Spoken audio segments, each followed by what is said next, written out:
बिस्मिल्लाहिर्रहमानिर्रहीम। लाखों करोड़ों दुरूदो सलाम मोहम्मद मुस्तफ़ा सल्लल्लाहु अलैहि वसल्लम और आले मोहम्मद पर। मैं हूं उमर दराज गोंदल।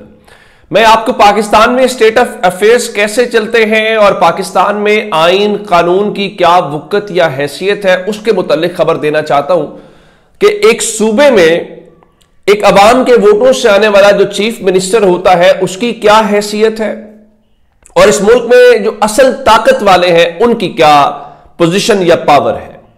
आप जानते हैं कि एमल वली खान का जो इशू बना हुआ है, अब एमल वली खान ने तनकीद जहां की वो सबको पता है, कहां से रिएक्शन आया वो भी सबको पता है। अब जब वफाकी हुकूमत ने उनसे सिक्योरिटी वापस ली तो समझ आ रही थी इस बात की कि मोहसिन नकवी की वजारत दाखिला भी अगर रिएक्ट नहीं करेगी तो कौन फिर रिएक्ट करेगा। लेकिन फिर कल खबर आई कि जनाब जो खैबर पख्तूनख्वा की तहरीक इंसाफ की सूबाई हुकूमत है उसने भी एमल वली खान की सिक्योरिटी वापस ले ली है। जब हमने भी सारे मामले पे तनकीद की और हमने कहा कि देखो आप एमल वली खान की सियासत पे सवाल उठा सकते हो, लेकिन यह कहना कि वहां खतरा नहीं है या उनकी फैमिली को खतरा नहीं है, यह बिल्कुल गलत बात होगी। तो रात को गंडापुर साहब ने उनको फोन किया और फोन करने के बाद उनको बताया कि इसमें मेरा कोई इख्तियार नहीं है और ये वजारत दाखिला ने डायरेक्टली सूबे के आईजी को ऑर्डर्स दिए हैं। उसके बाद वजीर आला के अपने ऑफिस से यह ऑर्डर होता है कि उन्होंने आईजी खैबर पख्तूनख्वा को वाज़ेह हुक्म दे दिया है कि एमल वली खान से सिक्योरिटी वापस ना ली जाए। यह रात को वजीर आला ऑफिस खैबर पख्तूनख्वा के ऑफिस से एलामिया जारी होता है। बिल्कुल ठीक है, हमने ये समझा कि अब चूंकि वजीर आला खैबर पख्तूनख्वा ने ऑर्डर दे दिया है तो आईजी खैबर पख्तूनख्वा और खैबर पख्तूनख्वा पुलिस इतनी तो वक़्त या हैसियत समझती होगी अपने सूबे के चीफ एग्जीक्यूटिव को। लेकिन आप हैरान इस बात के ऊपर होंगे कि चीफ मिनिस्टर का ये ऑर्डर 24 घंटे भी नहीं निकाल सका और आज सुबह सवेरे खबर आती है कि उन्होंने खैबर पख्तूनख्वा पुलिस ने अपने सूबे के चीफ मिनिस्टर यानी वजीर आला खैबर पख्तूनख्वा अली अमीन गंडापुर के जो अहकामात हैं उनको नजरअंदाज कर दिया है और उसके बाद जो सेनेटर एमल वली खान है उनसे सिक्योरिटी वापस ले ली गई है। और अवामी नेशनल पार्टी के जो तर्जुमान हैं इंजीनियर एहसानुल्लाह खान, उन्होंने कहा जी वजीर आला अली अमीन गंडापुर ने एमल वली खान को सिक्योरिटी बरकरार रखने की यकीन दहानी कराई थी, लेकिन आज सुबह तमाम पुलिस एहलकारों को लाइन हाजिर कर दिया गया है।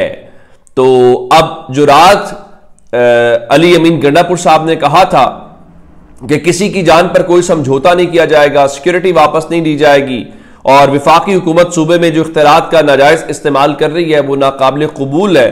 तो मेरे ख्याल से अब इस हवाले से समझ आती है कि खैबर पख्तूनख्वा के सूबे के अंदर इख्तियारात किसके पास हैं। और इवन उन्होंने बात की अवामी नेशनल पार्टी के तर्जुमान ने और उन्होंने कहा कि वजीर आला का शुक्रिया अदा करते हैं कि उन्होंने मौक़िफ़ वाज़े किया। हाइब्रिड रिजीम के पार्टनर्स ने वजीर आला को भी यरगमाल बना रखा है, आईजी के सामने बेबस हैं। यानी अंदाजा कीजिए इस बात का कि एक सूबे का चीफ एग्जीक्यूटिव जो अवाम के वोटों से जेन्युइनली जीत के आया है वो सूबे के 21वें ग्रेड के अफसर के सामने बेबस है। क्यों बेबस है? इसलिए कि और एक और बात कि 18वीं तरमीम यह कहती है कि जो अमनो अमान है वो सूबाई सब्जेक्ट है, वो सूबे की जिम्मेदारी है।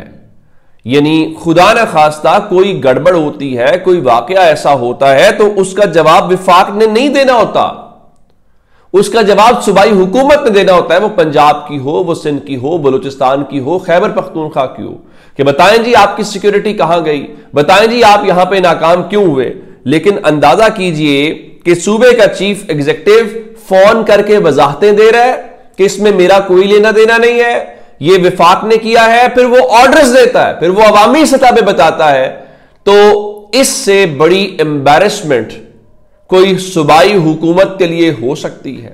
और इससे भी ज्यादा बात कि यह समझने के लिए कि पाकिस्तान तहरीक इंसाफ की सूबाई हुकूमत के पास सूबे में कितने इख्तियारात हैं, मेरे ख्याल से यह उनको वाज़े तौर पे बता दिया गया। लेकिन सवाल यह है कि पाकिस्तान तहरीक इंसाफ फिर इस हुकूमत के साथ चिमटी क्यों हुई है।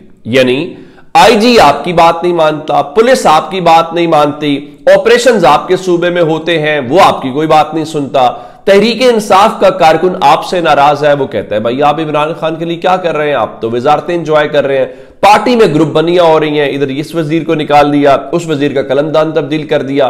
तो मुझे यूं लग रहा है, एक तो अवामी सतह पे आपको एम्बैरेसमेंट हुई, नंबर 1, नंबर 2 मुझे यूं लग रहा है कि जैसे तहरीक इंसाफ की ये जो हुकूमत है, ये हुकूमत ही उनके गले पड़ जाएगी। अब ये तहरीक इंसाफ को फैसला करना है कि आया उन्होंने क्या करना है, या इस हवाले से उनका मौकिफ क्या होना चाहिए।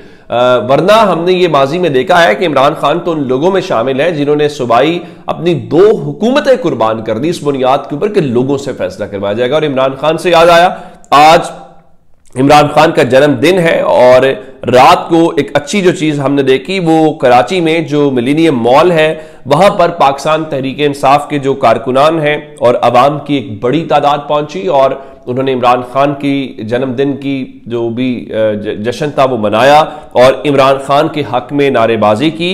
और उसके बाद हमने लाहौर में ये देखा कि तहरीक इंसाफ के जो आज़ादी रजाकार हैं उन्होंने जमान पाक के सामने पहुंचकर जैसे तैसे भी, जाहिर है वहां इतना आसान तो नहीं होगा ना कि वो बेचारे वहां कोई खड़े होके, जितना उनके पास टाइम शाइम था तो उन्होंने भी लाहौर के अंदर भी किया। तो कराची लाहौर में इमरान खान की जो बर्थडे है उसको मनाया गया और उसके बाद रात की खबर आई कि अडयाला जेल के करीब जो है वो कुछ अफराद आए और वहां पर सालगिरह मनाने के जुर्म के अंदर 7 अफराद को पुलिस ने गिरफ्तार कर लिया और पुलिस ने 2 गाड़ियां भी कब्जे में ले ली। ये मुख्तलिफ जो सहाफी या रिपोर्ट्स हैं उन्होंने वहां से बताया।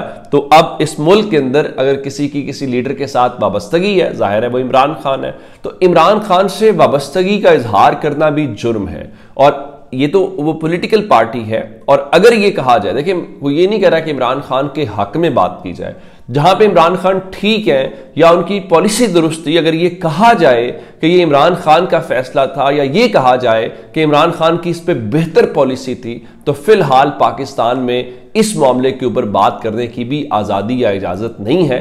और मुमकिन है कि आपकी जबाबंदी इस बुनियाद के ऊपर कर दी जाए कि देखिए जी आप तो इमरान खान को ग्लोरीफाई कर रहे हैं। तो ये इस स्टेट ऑफ अफेयर्स है।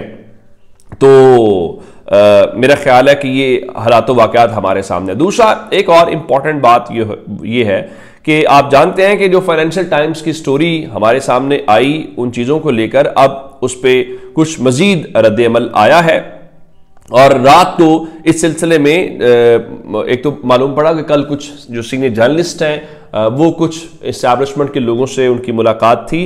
तो शहजाद इकबाल जो जियो से वाबस्ता हैं उन्होंने रात ये बताया है कि जो सीनियर सिक्योरिटी इंटेलिजेंस अफसर हैं उन्होंने फाइनेंशियल टाइम्स की इस रिपोर्ट को गलत करार दिया है और उन्होंने ये बताया है कि जो फील्ड मार्शल हैं उनकी सरकारी हैसियत में कोई मुशीर नहीं है, चूंकि ये एडवाइजर्स के हवाले से कहा गया।